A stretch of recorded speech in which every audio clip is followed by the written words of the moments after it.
Hello, this is Warpath 1985 speaking. In today's video review, I wish you a happy Thanksgiving because yes, this is going to be the first Thanksgiving special. And in today's special, I shall be talking about the Transformers collaborative Tonka mashup Tonkanator, Target exclusive.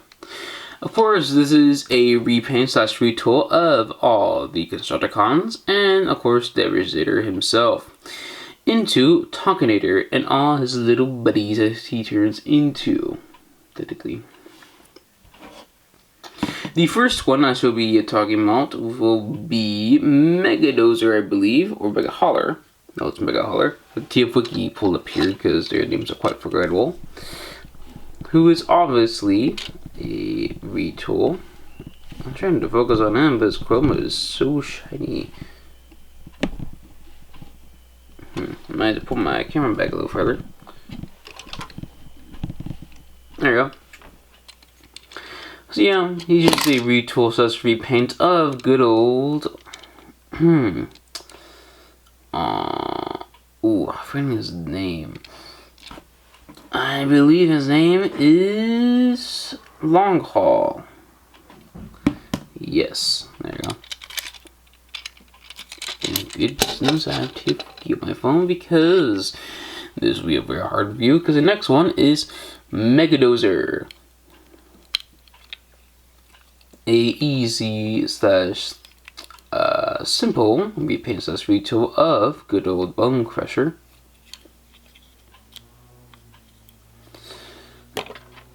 The next one is Scrapper, also known as, I believe it's Motorload. There you go. Motorload. Another very simple repaint / retool of the original Constructicon Scrapper.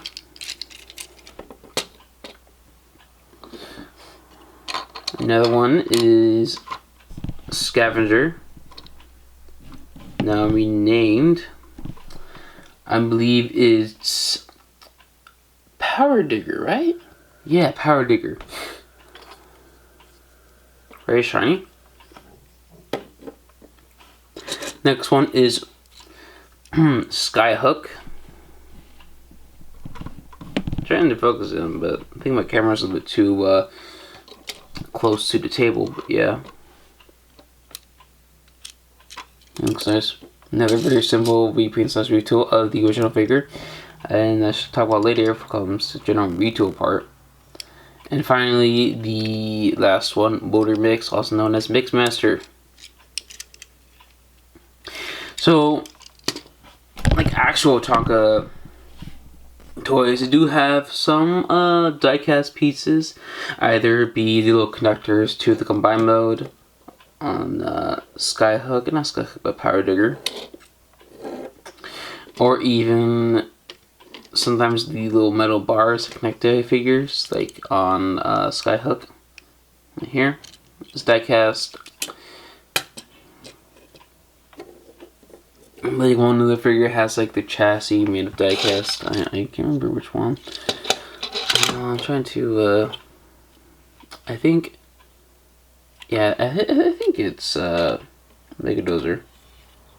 Yeah, more or less just port, but yeah, one was like a entirely die-cast chassis. And yeah, that's majority for the robot mounts. They're very simple. They do have their own individual tampos, blasters, usually molded and made for each individual Constructicon before it turned into Tonkatrons. And their chrome is also very nice. And I shall do a cut into their vehicle modes.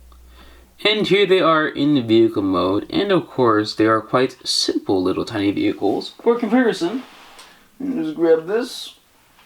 Here is a Micromaster for scale. Yes, they are quite small. But course, these being G1 toys, they do have some slight gimmicks. We'll point out some of the ones that have actual little gimmicks revealed in their vehicle modes. Not particularly revealed, but gained. Certain parts, like the little canopy, can move up and down, including the scoop. Save on motor load, mega loader. I don't know. This mega loader, I think it's mega loader. And here is also power digger. Some side articulation there. Can fully rotate 360 degrees. Same with skyhook.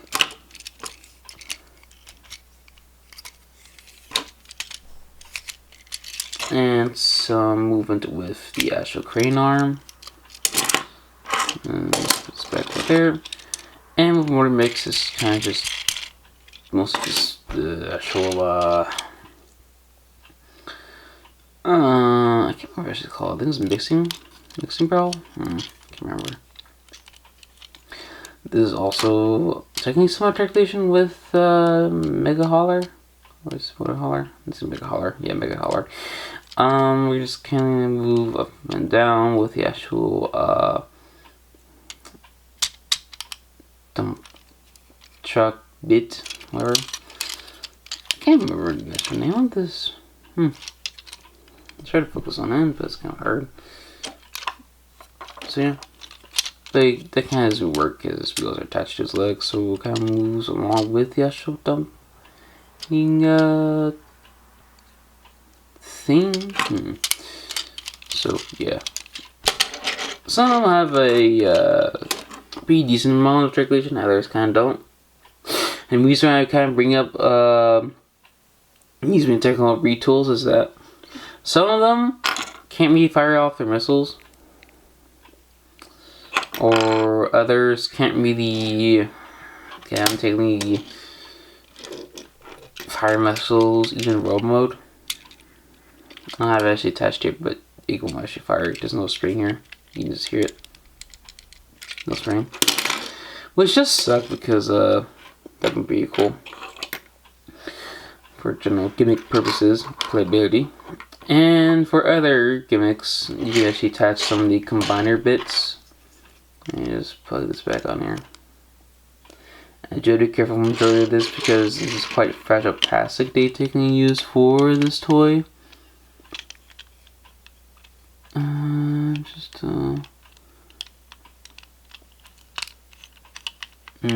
think it's bigger rest right there. That's basically what it would look like, but the pegs are quite tight. Of course, since these are G1 figures, the stickers shine like hell. And let's plug this right here. Of course, I didn't move the little canopy. So yeah. If you're wondering where the customer service video game kind of got that, got from here. And just plug this in on there. Yes, just plug it on there. I think I'll do this right? I don't know. It's very strange. There you go. That attaches there. There it goes. That sucks. And this one attaches over here. We have to move the scoop down. I just plug this in, but I can't really see it through the camera. It's too unfocused. I could turn it off because I'm just too close. Just plug this back on.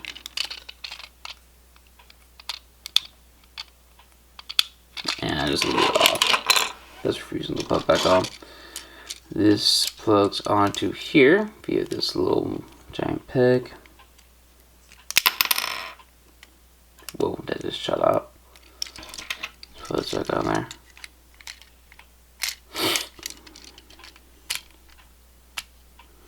Which were a spring aluminum open, but not just a normal bag, because stuff looks like there's a fire break. And the final accessory can be just a giant blaster and plug onto mortar mix right here. And voila. All of them have each individual fire bit plug onto their pickle mulch. Let's put this one back on there. Which looks quite strange. And the only leftover pieces will be the other, like the fists, the blasters, etc. And of course, with some of these figures, you can plug in the actual blasters. Mostly just Power Digger, Skyhook, and Water Mix. The others you can't. But yeah, that's the majority of the gimmicks for this segment of the video. So then me moving on to the combined mode of Tonkanator. And here is Tonkanator in combined mode. And yeah, it's a pretty simple robot mode. Or generally combined mode. And due to this being a G1 figure, it does have some other gimmicks. Like both hands, since they're still being... Ooh. I'll talk about it later. That's technically a big problem with her. Can be removed since there still has a general missile gimmick. You can have this drop over here plugged on, and if the springs were there, it'll fire off. That's where Devastation got that from. Let's put this back on there. So this is gimmick for the arms. Whoa. And here's the major problem with this figure. The leg is very loose. It can easily pop off. And just, this doesn't do it for camera, right? Alright, there you go. So it can easily pop off, which does make it very hard for this figure to stand. And other pieces start falling off as well. This figure is very fiddly and fragile, which makes sense because it was the first, like, combiner for Transformers, technically. That also includes, like, Raiden. And of course, there's some articulation within the actual forearms, and technically biceps. Like the right arm can go crazy with articulation, but the left arm is very limited due to Megadozer not having that much articulation compared to Power Digger. Yeah, Power Digger. I can go out and in with that one, but this one you can't do anything. You can only just rotate. Only just like taking maybe like 90 degrees. It's definitely a lot less, like 40. Same with the actual forearm. Can't really rotate or move that far. This figure is very limited, and the majority of the general fun with this figure comes with a shiny chrome. And how big it is? Sorry about that. I had to go do some delicious turkey shenanigans. And here's the comparison with a modern leader to show how small this combiner mode is. And just pulls them up. Here's Kingdom Beast Wars Megatron. Yeah, pretty small combiner. Makes sense because he's one of like two of the first combiners. Raiden's the second one in the Diaclone toyline back in the day. That's kind of it for this figure. Any of the like fun details I can particularly think about is that it being like a Devastator or G1 Devastator retwisted repaint, because you have like the Diaclone one, the G1 one, the G2 version, and finally the Tonkanator. I think G2 will help out that version. I can't remember. There's also a couple of like cool things, like it being like a Tonka like crossover thing, which is pretty cool, but also kind of a little strange. Would have been pretty interesting if they chose the Combiner Wars versions, but I guess the G1 version would be fine, even though we have like a bunch of those. Other fun things I can probably think about is that fun things, but more critical things. This figure kind of is very fragile. Due to kind of using that really weird like plastic that a lot of G1 reissues have, it kind of suffers from being very easily stressed. Like majority of the parts, like for example the connector piece to power trigger is very stressed on Skyhook. And the connector piece that connects motor mix and power, I think it's power motor tread, motor, whatever, to motor load, regular load, I can't remember. General like bracket kind of gets very stressed, which sucks because that means that the longevity of these figures probably won't be that good, which does suck. I don't know why they keep on using this weird cheap-ish plastic, and it kind of gets very annoying after a while. So yeah, I technically do recommend this figure if you're a G1er or a Devastator connoisseur. And yeah, that's it for this review. Like, comment, and subscribe, and yeah.